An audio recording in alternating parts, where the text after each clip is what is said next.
DF ফাউন্ডেশনের উদ্যোগে অসহায় মানুষের মাঝে খাদ্য সামগ্রী বিতরণ করা হয়েছে। আসন্ন রমজান উপলক্ষে প্রায় ৭,০০০ অসহায় দুস্থ মানুষের মাঝে খাদ্য সামগ্রী বিতরণ করেছেন ডিএফ ফাউন্ডেশন। আজ বৃহস্পতিবার সিলেটের দক্ষিণ সুরমা কামালবাজার রাজীবাড়িতে এই খাদ্য সামগ্রী বিতরণ করেন ডিএফ ফাউন্ডেশনের চেয়ারম্যান লন্ডন প্রবাসী আলহাজ দেলোয়ার হোসেন দেলু। এ সময় খাদ্য সামগ্রী বিতরণী অনুষ্ঠানে উপস্থিত ছিলেন জাগ্রত নারী উন্নয়ন সংস্থার প্রতিষ্ঠাতা সভাপতি রোটারিয়ান ফখরুল ইসলাম শান্ত, জাগ্রত নারী উন্নয়ন সংস্থার সাধারণ সম্পাদক ফাহিমা বেগম ও কামালবাজার এলাকার গণ্যমান্য ব্যক্তিবর্গগণ। খাদ্য সামগ্রীর মাঝে ছিল চাল, ডাল, ছোলা, তেল, লবণ, পেঁয়াজ ইত্যাদি। সকাল ৮টা থেকে এই খাদ্য সামগ্রী বিতরণ শুরু হয়ে বিকাল ৫টা পর্যন্ত ছিল। খাদ্য সামগ্রী বিতরণে যেন কোনো বিশৃঙ্খলা তৈরি না হয় সেজন্য কামালবাজার পুলিশ ফাঁড়ির পুলিশ সদস্যগণ উপস্থিত ছিলেন। খাদ্য সামগ্রী পেয়ে অনেকেই ডিএফ ফাউন্ডেশনের সদস্যদের জন্য আল্লাহর কাছে দোয়া প্রার্থনা করেন।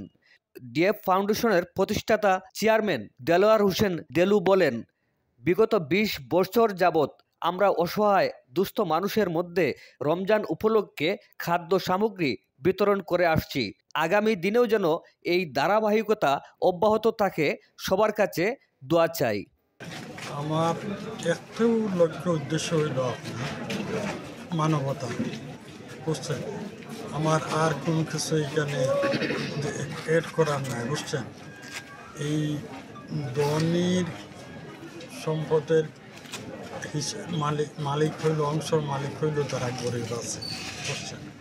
আপনাদের সহায়তায় আমার তো আজকে না হইলে এইটা প্রায় ২০ বছর ধরে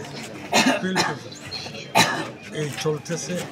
আপনারাই দেখবেন কত লোক এখানে আছে। এখানে এক্সারসাইজ করার কোনো দরকার নাই, কারণ নর্মালি আমি এইগুলো ভালো পাই না, আমি ভালো একটা বক্তাও নাই, বুঝছেন?